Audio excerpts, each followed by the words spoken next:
Here are the days left to the shutdown of analog television. To the year ahead. I hope it is filled with lots of hope, love, and laughter. Me too. Cheers. Cheers. That's good.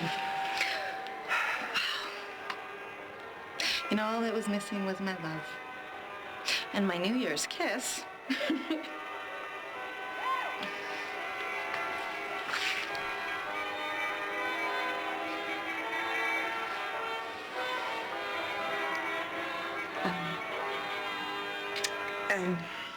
I should call Bianca. You know, she might be stuck in traffic. I think she would have called if she were stuck somewhere soon. Yeah, well, that,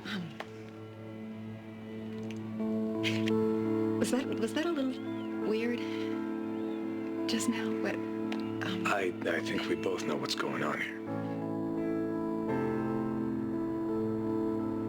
You're right. Reese was my fiancée. You must be Bianca. I saw the ring and assumed you were the lucky woman. I heard about the engagement. You did? Reese's father filled me in. Congratulations. I'm really sorry if I seemed rude. I wasn't expecting to see anybody. Nice place. Thanks. It's my sister's. Just make yourself comfortable. Can I get you a brandy that'll help start the thawing process? I can see why Reese likes you. So you're an architect. How long have you been doing that? It seems like forever. Yeah, but I love it. You know, I get to travel, see the world's finest structural designs. Reese's father told me that you two have a baby girl. 2, actually. My daughter, Miranda, she's grown to love Reese as a mom. And that's Gabrielle, our little angel. She's 11 weeks.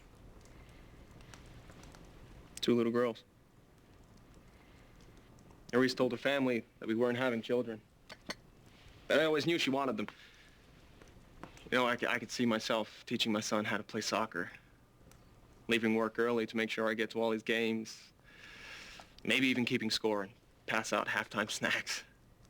Orange slices and fruit drinks. I guess it wasn't meant to be. I'm sorry. I really don't know what to say. I know what's going on here. We're friends. We're close friends, and it happened very quickly. And sometimes when that happens, it gets a little weird. But you, me, Bianca, we have a kid together. It doesn't get any closer than that. right. Right, of course. Right. Of course. Plus, it's New Year's. You're supposed to kiss people, and it's mandatory. Right. Whether it's friends or family, strangers. Strangers. Kiss them. Yeah. Strangers. Oh, you had a few of those in your day, huh? I told you, it's mandatory. Oh. Well, a stranger tries to kiss me, I run. Well, what I'm trying to tell you is you don't have to run. It's okay for us to be close.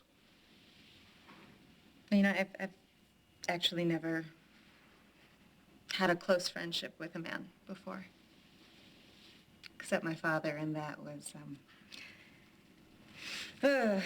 You know what? I'm gonna figure this out. I'll learn the basics, and then I won't freak out anymore. All right. Basics is good. We'll do that, and then we'll go from there. Very good. Deal? Deal. Happy New Year. Oh, Happy New Year to you, too. All right. To friendship. To friendship.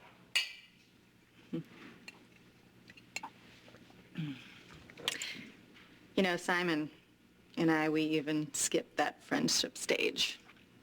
Where'd you meet him? At work. He was the rising star in my dad's firm.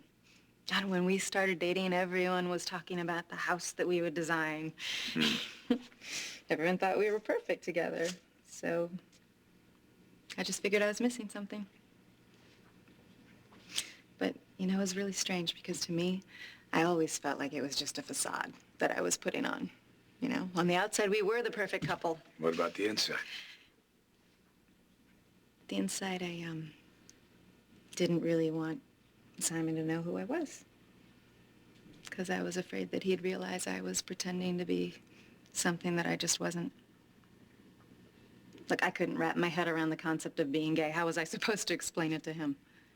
Wasn't the right time for you? No. But I hate that he got caught up in it, you know? God, my head was a mess then.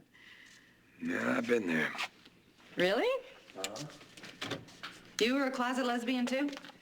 Yeah, a couple of years in college. I got a lot of explaining to do. Yes. Wow. You know, I can buy you as a lesbian, but I can't see you as a mess.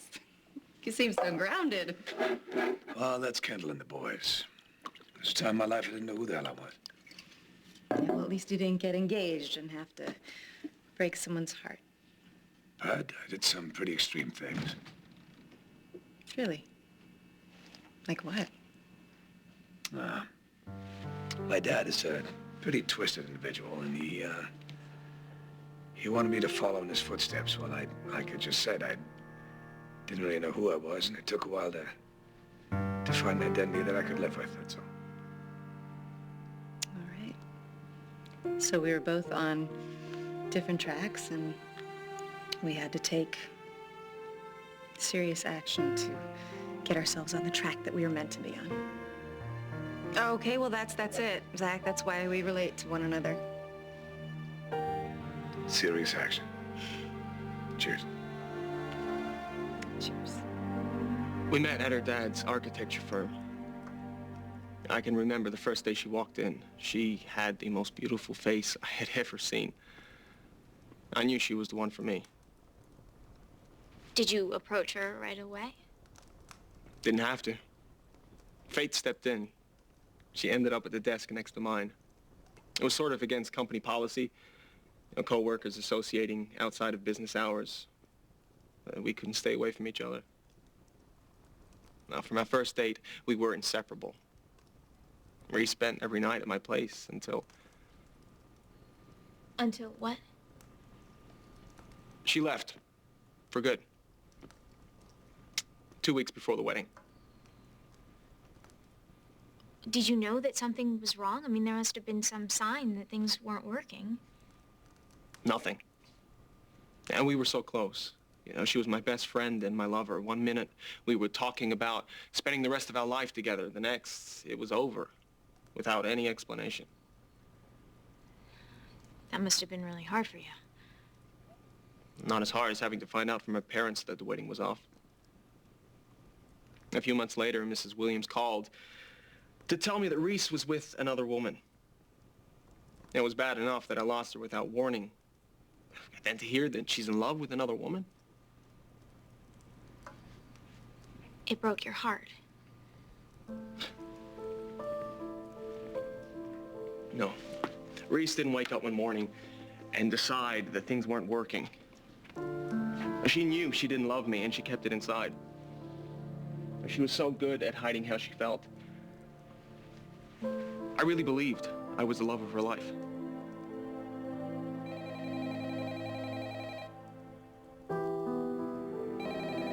Excuse me.